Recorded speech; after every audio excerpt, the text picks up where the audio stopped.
Noida traffic control room. जी बताइए।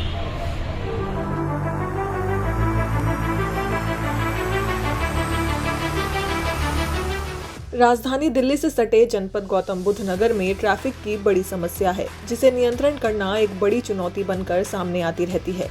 बढ़ती गाड़ियों के बोझ से शहर दबता जा रहा है। ऐसे में शहर की सड़कों को जाम मुक्त करने का जिम्मा ट्रैफिक पुलिस में तैनात स्त्री शक्ति ने उठाया है। बॉलीवुड फिल्म का एक संवाद बड़ा मशहूर है, वो स्त्री है कुछ भी कर सकती है। इसको चरितार्थ कर रही हैं नोएडा ट्रैफिक विभाग की ये महिलाएं। कंट्रोल रूम का जिम्मा महिलाओं के कंधों पर है। नोएडा ट्रैफिक पुलिस ने शहर में ट्रैफिक जाम की स्थिति को ठीक करने के लिए सेक्टर 14A में ट्रैफिक कंट्रोल रूम बनाया है। पहले तो इसमें पुरुषों का कब्जा था, लेकिन अब ये महिलाओं के अधीन आ गया है। अब कंट्रोल रूम की मॉनिटरिंग महिलाएं कर रही हैं। दीप्ति कांस्टेबल हैं, वो सूरजपुर से रोज सुबह 8 बजे ड्यूटी पर आती हैं। वो बताती हैं कि हमारी 4 लोगों की टीम है। हम 4 लोग शिफ्ट में 24 घंटे काम करते हैं। नीलम ने कांस्टेबल के पद पर ज्वाइन किया था। पुलिस विभाग के बारे में वो बताती हैं कि काम में मजा आता है। रोज एक चुनौती होती है, सबको करना अच्छा लगता है।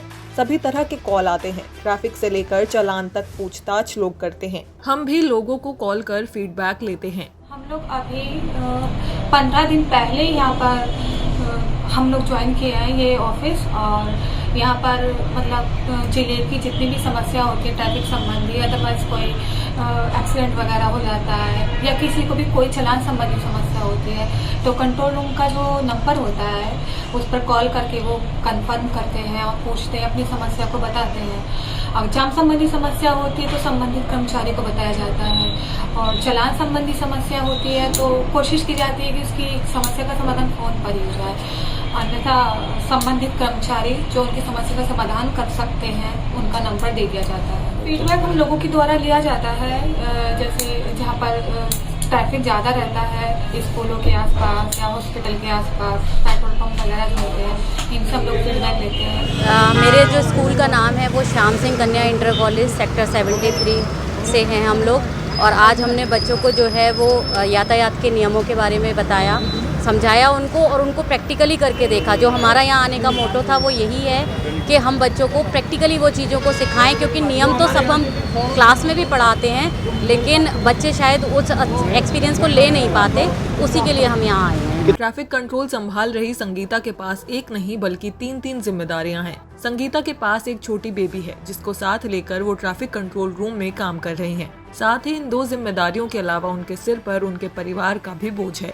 संगीता बताती हैं कि एक चुनौती तो है ही, लेकिन मजा आता है। यहाँ सुबह 8 से 2 और 2 से शाम 8 बजे तक शिफ्ट चलती है। दिन भर में करीब 40 से 50 कॉल आ जाते हैं। फीडबैक भी देते हैं। हाँ, कठिनाई तो आती है, लेकिन हम दोनों हैंडल करते हैं। मुझे माँ का फर्ज भी निभाना है और सिपाही का फर्ज भी निभाना है। मैम किस तरीके की कॉल्स लेती हैं आप, क्या अनुभव है आपका? सर, जैसे ट्रैफिक में लोग फंसे होते हैं तो हमारे पास कॉल करते हैं, मैम के यहाँ पे ऐसे ट्रैफिक लगा हुआ है, तो जो वहाँ पे ड्यूटी लगी होती है हम उनको अवगत कराते हैं कि ऐसे ऐसे ट्रैफिक लगा हुआ है, तो वो वहाँ से ट्रैफिक को हटवाते हैं। ऐसे फीडबैक भी लेते हैं स्कूलों से और पेट्रोल पंप वालों से कि कहीं आसपास आपके ट्रैफिक संबंधी कोई समस्या तो नहीं है, तो वो कहते हैं नहीं मैम कोई समस्या नहीं है, अगर होती है तो हम वहाँ की ड्यूटी को अवगत कराते हैं, वो फिर वहाँ से ड्यूटी को वो करके और ट्रैफिक हटाते हैं। यहाँ सुबह 8 बजे से रात के 8 बजे तक शिफ्ट चलती है, 8 से 2 बजे तक रहती है, 2 से 8 बजे तक रहती है। सर बहुत अच्छा लगा, और सर ने बहुत अच्छे से सिखाया भी और समझ में भी आया, और हमारे जो साथी हैं उन्हें भी समझ में आया, और हम लोग प्रैक्टिकल भी करके देख रहे हैं तो अच्छा लगा। क्या क्या बारीकियाँ होती है इसमें, क्या क्या बताया गया आपको? सर ट्रैफिक रूल के बारे में बताया गया कि कैसे एक्सीडेंट को रोका जाता है या फिर कैसे एक्सीडेंट होते हैं, इन सब के बारे में। बेल्ट लगाना, दो पहिए वाहन में दोनों हेलमेट लगा के चलना, और सारी चीज़। महिलाओं को ट्रैफिक सुधार से जोड़ने का एक प्रयास डीसीपी ट्रैफिक गणेश प्रसाद साहा बताते हैं कि शहर के ट्रैफिक को ठीक करने के लिए जरूरी है कि लोगों से फीडबैक लिया जाए, इसलिए हम सबको जोड़ना चाहते हैं। पहले महिलाएं फीडबैक देने में पीछे रह जाती थीं। उनको संग जोड़ना एक चुनौती है, उसे हमने दूर करने के लिए भी महिला कर्मचारियों को आगे किया है। देखिए, एनसीसी के बच्चे हमारे देश के भविष्य हैं। इनको देखते हुए हम लोगों ने यातायात में इनको व्यवहारिक रूप से और यातायात संबंधी जानकारी देने के उद्देश्य से कार्यालय में भी चालानी की प्रक्रिया कैसे की जाती है या ट्रैफिक को रेगुलेट कैसे करना है, इसका व्यवहारिक प्रशिक्षण देने के लिए आज हमने इनको चौराहे पे लाया है। सर कितने बच्चे हैं टोटल?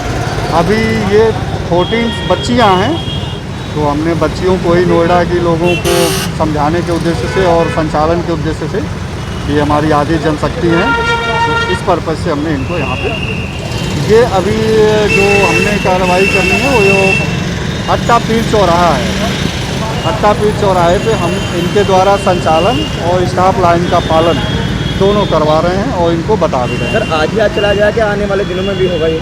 नहीं, ये तो प्रशिक्षण का कार्यक्रम अन्य स्कूल से अन्य बच्चों को कंटिन्यू हम लोग रखेंगे, ताकि जो हमारी युवा पीढ़ी हो वो ट्रैफिक और यातायात के प्रति जागरूक बनी रहे। गौतम बुद्ध नगर ट्रैफिक पुलिस लगातार जागरूकता कार्यक्रम चलाती है और समाज के अलग अलग वर्गों के साथ हम लोग जागरूकता कार्यक्रम करते हैं।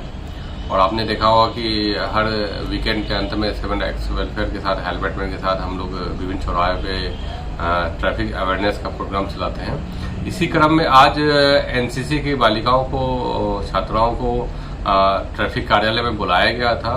हमने उन्हें अपने ई चालान पद्धति, ट्रैफिक कंट्रोल रूम का तरीका और यातायात नियमों की जानकारी दी।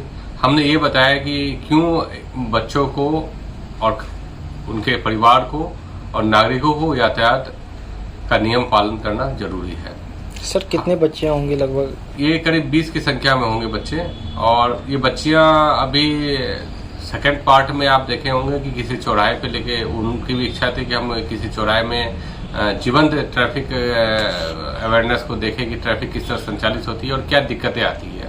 तो इसी क्रम में इनको एक चौराहे पे भी जाया गया है और वहाँ हमारे जो रोड सेफ्टी सेल प्रभारी हैं, संबंधित टीआई है, उनके द्वारा प्रशिक्षण दिया जा रहा है। मुझे बताने में हर्ष हो रही है कि बच्चियों ने काफ़ी उत्सुकता से इसमें भाग लिया है और उन्होंने एक तरह से प्रण भी लिया, एक वॉलंटियर रूप में भी अपने आप को बताया कि हम भविष्य में भी ट्रैफिक नियमों का पालन करेंगे, अपने संबंधित छात्र छात्राओं को इसमें जागृत करेंगे और अपने परिवारों को भी बताएंगे कि आप ट्रैफिक नियमों का पालन करें। जरूरी खबरों से अपडेट रहने के लिए हमारा YouTube चैनल जरूर सब्सक्राइब करें।